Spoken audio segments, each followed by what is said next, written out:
पूर्व विधायक अंबा प्रसाद सोमवार को रैयतों से मिलने कोर्ट पहुंची। इस दौरान मीडिया से बात करते हुए उन्होंने कहा कि 10 थानों की पुलिस ग्रामीण रैयतों को पकड़ने के लिए गई थी। इसमें 400 से 500 पुलिसकर्मी शामिल थे। मानो ये कितने बड़े अपराधी हों।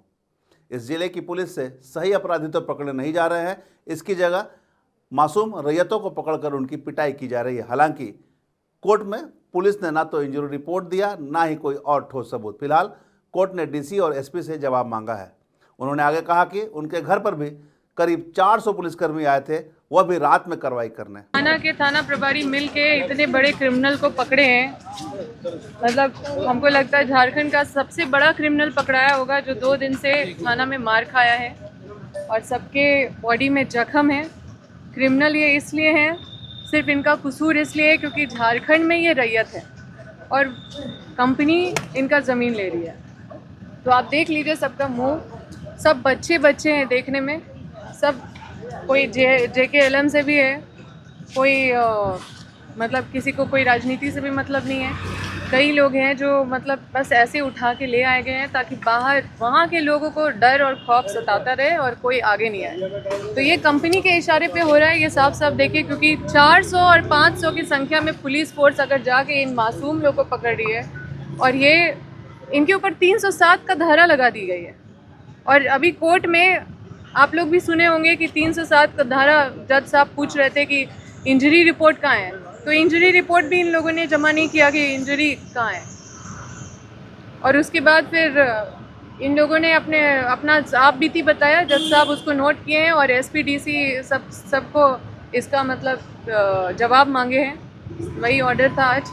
तो देख लीजिए आप लोग किस तरह से पुलिस प्रशासन, अब उनका क्या रोल है और मतलब क्या उनका अब रवैया रह गया है, क्या पुलिस प्रशासन का क्या काम रह गया है। थाना का मामला था, ये कांड जो हुए है केरेडारी थाना का, लगभग 10 थानेदार यहाँ मौजूद थे, क्या करने जाएंगे? वही तो सोचिए ना, कितना बड़ा क्रिमिनल है ये लोग। इतना तो मतलब इसका मतलब यहाँ पे अगर 10 थाना प्रभारी अगर यहाँ पे आके और केरेडारी के कुछ रैयत, आपको तो उनका चेहरा दिखाना चाहिए, कितने मासूम है देखने में। और ये लोग सब बहुत कम उम्र के हैं, पढ़ने लिखने वाले बच्चे को उठा लिया है।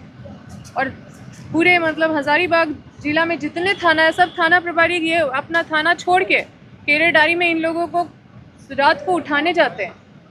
मेरे घर आते हैं 400 पुलिस। आप सोचिए कि हज़ारीबाग में इससे बड़ा अपराध नहीं हुआ होगा। इतना मर्डर हुआ है हज़ारीबाग में, एक महीना में इतना मर्डर, इतना सक्रियता आपको नहीं दिखा होगा पुलिस प्रशासन का। लेकिन ये सक्रियता ज़रूर आपको दिखाना चाहिए सबको कि कितना पुलिस सक्रिय है।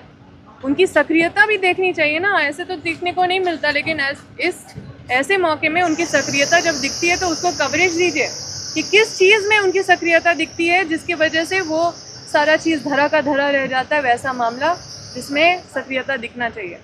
क्या लगता है NTPC अब जैसे ईस्ट इंडिया कंपनी की तरह काम कर रही है? बिल्कुल, अब हमें लगता है कि यहाँ कंपनी का राज, मतलब यहाँ पे रूल ऑफ लॉ नहीं है, लॉ ऑफ रूलर होता है ना, वैसे लॉ ऑफ कंपनी यहाँ चल रहा है। सिर्फ लॉ ऑफ कंपनी है हज़ारीबाग में। जो कंपनी चाहेगी इसको उठा लो, इसको उड़ा दो, इसको गोली से मार दो। और वहाँ पे पुलिस एकदम पूरा लठैत बन के है, वहाँ पे पूरा डर का माहौल है। आप लोग आइए चट्टी बरियातू, आप लोग वहाँ देखिए कि कैसे घुट के वहाँ के रैयत रह रहे हैं। जो अपना हक मांगते हैं उसका FIR में नाम डाल दिया जाता है और ऐसे 20 थाना प्रभारी जाते हैं उसको रात में उठाने के लिए, कंपनी को खुश करने के लिए। इस हद तक यहाँ पे ये लोग गिर चुके हैं। जी, आपकी मैडम, सरकार कहीं ना कहीं देखा जा रहा है कि पूरे झारखंड में आपकी सरकार है और कांग्रेस के साथ गठबंधन भी है। देखिए, मैं पूरे बेबाकी से ऐसे भ्रष्ट अधिकारी को एक्सपोज कर रही हूँ। और ये लोग देखिए, वहाँ पे जो सांसद है वो BJP के हैं, जो वहाँ पे अवैध माइनिंग कर रहे हैं। आज देखिएगा आप बड़का गांव में, तो आप देखिएगा NTPC के खिलाफ पूरा हर जगह मोर्चा खुला हुआ है।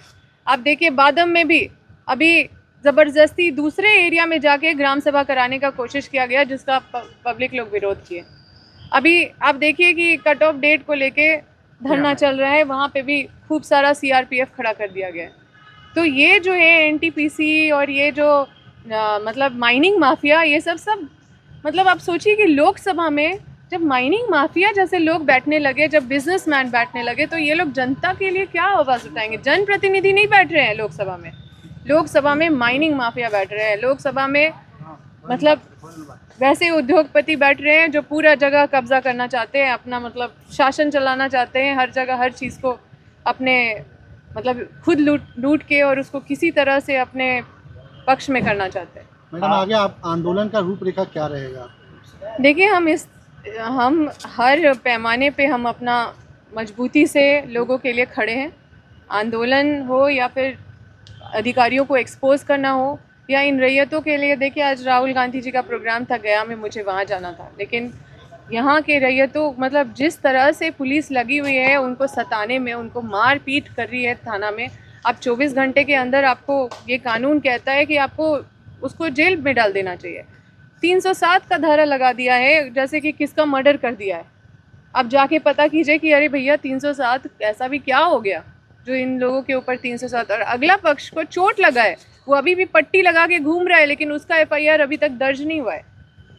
माननीय न्यायालय ने क्या कहा? माननीय न्यायालय ने बहुत अच्छे से संज्ञान लिया है। उन्होंने बोला है कि इतना मारपीट जो हुआ है इसका मतलब जवाब मांगा है DGP से और SP साहब से, और उनको चिट्ठी भेजा है। और माननीय न्यायालय ने बोला इनका अच्छे से इलाज कराने, इनका इंजरी रिपोर्ट बनाने, और उन्होंने बोला है कि ये 307 जो लगाया है इसका इंजरी रिपोर्ट दीजिए।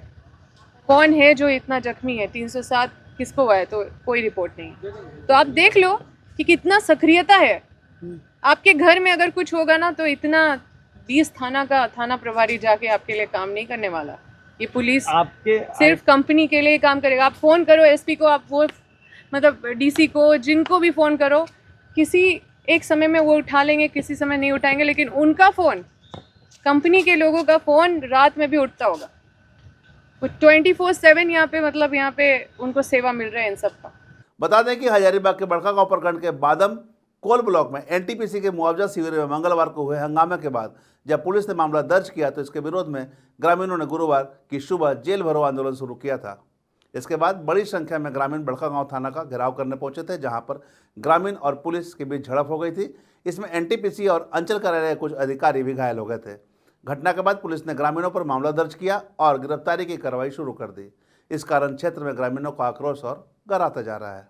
सर, कंपनी का स्टैंड क्लियर है कि हम किसी भी तरह के अनुचित डिमांड जो भी पूर्व मंत्री के द्वारा किया जा रहा है वो नहीं मानने जा रहे हैं, और जो वैलिड डिमांड है वो ऑलरेडी NTPC ने पूरा कर दिया है। एक सही तरीके से, जो कि गवर्नमेंट का फॉर्मेट है, उस फॉर्मेट के हिसाब से पेमेंट ट्रिब्यूनल में करके प्रॉपर नोटिस देके और उसको डिमोलिश किया गया विद मजिस्ट्रेट ऑर्डर। तो पूरी तरह मालिक के लिए आरोप लगा है कि वो अपना, देखिए सर, ये आरोप एक तरह से पूरी तरह से बेबुनियाद है। एक ट्रिम्ड किया हुआ वीडियो है, क्योंकि ये तो मैडम से क्वेश्चन पूछना चाहिए कि वो ऑलरेडी मालिक से हमारे मिल के आए हैं। 13 तारीख को गए थे और 14 तारीख को उन लोगों की मीटिंग थी नीलोफर रेस्टोरेंट में। क्या बात हुई, ये मालिक और उनके बीच की बातचीत है। लेकिन जो उन्होंने आरोप लगाया है वो सरासर बिना मतलब का और बिना सिर पैर का आरोप है। मैं और मेरी पूरी कंपनी इसको खारिज करते हैं। आखिर क्या घटना क्या घटी थी यहाँ पर? सर, घटना वही घटी थी जो कि, क्योंकि ये कोल माइंस का एरिया है, कोल माइंस के एरिया के हिसाब से जो भी प्रोसेस के हिसाब से पेमेंट उनका हुआ, उस पेमेंट के हिसाब से मजिस्ट्रेट ऑर्डर के साथ डिमोलिशन हुआ। लेकिन पूर्व मंत्री ने 1 अगस्त के रात में हमारे 3 व्यक्ति जो कि हमारे एम्प्लॉय हैं, उसमें से एक हमारे बहुत ही मैंने रिस्पेक्टिव पर्सन अवधेश सर, जो कि रिटायर्ड DSP पोस्ट झारखंड से रिटायर हुए हैं, उनके साथ अभद्रता से पेश किया, गाली गलौज, और कुछ लोगों ने मैन हैंडलिंग का भी किया, एक अनुराग के साथ में और एक हमारे ऑपरेटर के, तीनों के साथ में।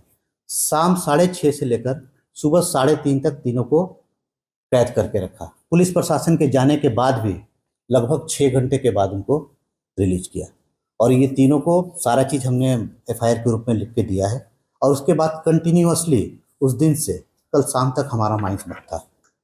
कितने दिनों तक माइंस बंद रहा? कितना नुकसान हो गया? सर, लगभग 16 दिन तक माइंस बंद रहा। अगर हम एवरेज देखें, खास करके हम NTPC की बात करें, तो पर डे 4.4 करोड़ का उनका रेवेन्यूज लॉस है। स्टेट गवर्नमेंट का बात करें तो 1.6 करोड़ पर डे का रेवेन्यू का उनका नुकसान है। हम अपना बात करें तो अराउंड 1 करोड़ का हमारा भी पर डे का रेवेन्यूज का नुकसान है। अब क्या कंपनी करेगा? सर, सेंट्रल का कोल माइंस है, NTPC इसको रन कर रही है। We are just an NGO।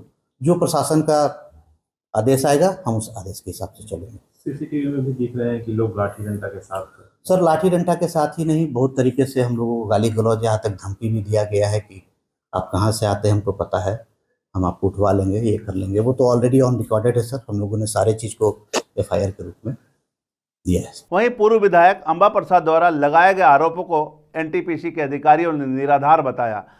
साथ ही यह भी कहा कि जो भी आरोप या जो भी चीज़ें सामने आ रही है वो जांच के बाद ही सच्चाई से पर्दा उठ पाएगा।